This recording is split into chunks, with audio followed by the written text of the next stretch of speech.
तो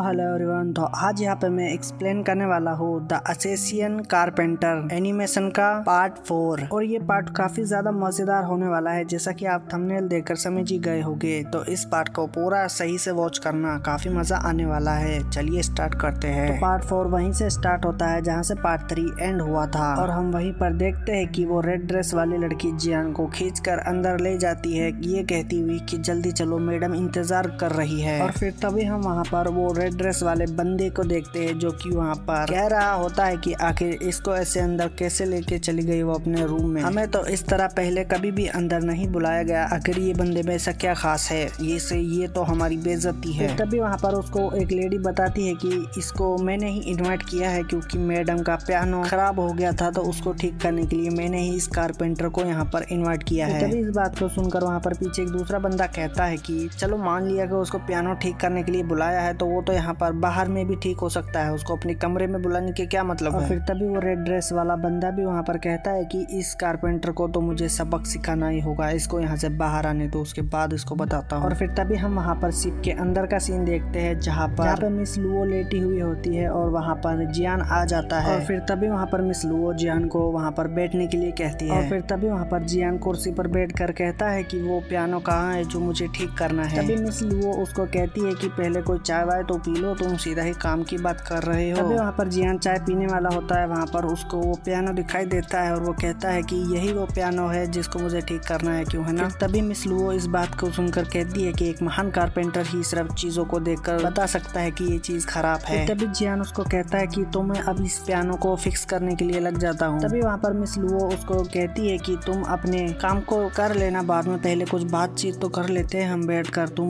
लोगों से बात नहीं करते क्या काम के बाद। फिर तभी उस पर जियान जवाब देता है कि नहीं, ऐसी कोई बात नहीं है, मैं फिलहाल यहाँ पर अपना काम करने आया हूँ इस पियानो को ठीक करने के लिए, तो मैं फिलहाल वही करना पसंद करूंगा। और फिर तभी वहाँ पे मिस लुओ उसको कहती है कि क्या तुम लुओ बीस्ट तालिस्मान के बारे में कुछ जानते हो। और यहाँ पर हमें पता चलता है कि मिस लुओ भी उस लुओ बीस्ट तालिस्मान के पीछे पड़ी है, वो भी उसको ढूंढ रही है, और इसीलिए उसने जियान को यहाँ पर बुलाया है। ये सिर्फ उसका एक प्लान है उस तालिस्मान को हासिल करने का। और फिर तभी जियान उस पर जवाब देता है कि मुझे नहीं पता आप क्या कह रही है, कौन से तालिस्मान के बारे में, मुझे इस बारे में कुछ नहीं पता, मैं यहाँ पर सिर्फ इस पियानो को ठीक करने के लिए आया हूँ और मुझे मेरे पैसों से मतलब है। तभी वहाँ पर मिस लुओ जियान से कहती है कि मुझे पता है तुम्हारे पास वो तालिस्मान है, भोले बनने की कोशिश मत करो, और मेरे पास भी मिस जेनी आई थी पूछताछ करने के लिए, और तुम्हें पता है क्या कि वो क्या ढूंढ रही है। जिस पर जियान कहता है कि मुझे क्या पता, शायद वो किसी टाइप इन्वेस्टिगेशन कर रही होगी। और फिर तभी जियान वहाँ पर कहता है कि मुझे नहीं पता आप क्या कह रही है, और फिर वो उस पियानो के पास आकर उसको छूने की कोशिश करता है। तभी वहाँ मिस लुओ अचानक से गुस्से में खड़ी होकर कहने लगती है कि मुझे पता है कि वो तालिस्मान तुम्हारे पास है, क्योंकि कल जब मिस जेनी ने उस शिप पर रेड डाली थी, तब वहाँ पर मैंने अपने लोग भेज रखे थे ताकि उस तालिस्मान को वो लेकर आ सके मेरे लिए, पर वो तालिस्मान वहाँ पर नहीं मिला उनको, और उस जगह पर आखिरी बार तुम ही दिखाई दिए थे वहाँ पर, और मिस जेनी को भी तुम पर शक है। तभी वहाँ पर जियान उसको जवाब देता है कि वो सड़क तुम्हारे बाप की नहीं है मैडम, वहाँ पर मैं अपने कुछ पर्सनल काम से गया था, वो तो बस एक इत्तेफाक था कि वहाँ पर उस समय पर मैं वहाँ पर था, और आप कौन से तालिस्मान की बात कर रही है मुझे कुछ समझ में नहीं आ रहा। और फिर तभी वहाँ पर मिस लुओ उसके ऊपर उस पियानो से एक अटैक करती है जियान के ऊपर, जहाँ पर जियान उसको अपने ढाल की मदद से रोक लेता है। और फिर तभी मिस लुओ उसकी तरफ ये कहते हुए बढ़ने लगती है कि मैं यहाँ पर सिर्फ उस तालिस्मान के लिए ही आई हूँ, और मुझे पक्का पता है कि वो तुम्हारे पास ही है, और उसके लिए मैं यहाँ पर तुम्हारी जान भी ले सकती हूँ। और फिर तभी वहाँ पर जियान पीछे भागने लगता है, पर दरवाजा वहाँ पर लॉक होता है और वो उसके पास खुलता नहीं है। फिर तभी वहाँ पर मिस लुओ कहने लगती है कि तुम मुझे वो तालिस्मान दे दो और मैं तुम्हें यहाँ से जिंदा जाने दूंगी। जिस पर जियान वहाँ पर कहने लगता है कि तुम मुझे यहाँ पर इस तरह नहीं मार सकती हो, क्योंकि यहाँ पर अंदर आते हुए मुझे बहुत सारे लोगों ने देखा है, और अगर मुझे कुछ भी हुआ तो सीधा इल्जाम तुम्हारे ऊपर जाएगा और तुम पकड़ी जाओगी। फिर तभी मिस लुओ उसके पास आकर कहने लगती है कि मुझे कोई फर्क नहीं पड़ता, अगर बात हद से ज्यादा बढ़ गई तो मैं यहाँ से भाग जाऊंगी, पर तुम अपनी जान यहाँ पर गवा बैठोगे, मैं तो बचकर निकल जाऊंगी। पर बेहतर होगा कि अगर तुम मेरी बात मान लो और वो तालिस्मान मुझे दे दो और मेरे साथ मिलकर उस लुओ बीस्ट तालिस्मान के रहस्य को पता लगाओ तो मैं तुम्हें जाने दूंगी और तुम इस दुनिया के सबसे ज्यादा पॉपुलर कारपेंटर बन जाओगे। और तुम भी तो यही चाहते हो क्यों, है ना, इस दुनिया का सबसे महान कारपेंटर बनना। और फिर तभी जियान उसका हाथ पकड़ लेता है और कहने लगता है कि अगर वो तालिस्मान मैं तुमको दे दूं तो हम दोनों यहाँ पर मजे करेंगे और पूरी दुनिया घूमेंगे, क्यों, पर वो तालिस्मान मेरे पास नहीं है। फिर तभी वहाँ पर मिस लुओ कहती है कि मतलब तुम इतनी आसानी से नहीं मानने वाले, तो अब तुम्हें मजा चखाना ही होगा। और फिर तभी वहाँ पर मिस लुओ जियान के ऊपर सीधा ही अटैक कर देती है और फिर उन दोनों की वहाँ पर काफी औसम सी फाइट होने लग जाती है, जो कि काफी ज्यादा मजेदार थी क्योंकि दोनों काफी ज्यादा माहिर थे लड़ाई में। जहाँ पर जियान अपने वेपन्स का इस्तेमाल बखूबी कर रहा होता है, पर मिस लुओ भी उन सभी वेपन्स के अटैक से बच रही होती है। और फिर तभी जियान मिस लुओ को पीछे से पकड़ लेता है और तभी वहाँ बाहर का सीन देखते हैं जहाँ पर वो रेड ड्रेस वाला बंदा होता है, वो खिड़की में से उनकी परछाई देख रहा होता है, जिसको देखकर उसका दिमाग कुछ ज्यादा ही चल रहा होता है और उसको लगता है कि वो दोनों किस कर रहे हैं। और फिर तभी वो बंदा कहता है कि कौन सा पियानो ठीक हो रहा है। और फिर तभी हम उन दोनों को वापस से देखते हैं जहाँ पर मिस लुओ अपने आप को छुड़वा लेती है और वो फिर से फाइट करने लगते हैं वहाँ पर। और फिर तभी हम वहाँ पर मिस जिनीवे को देखते हैं जो कि उन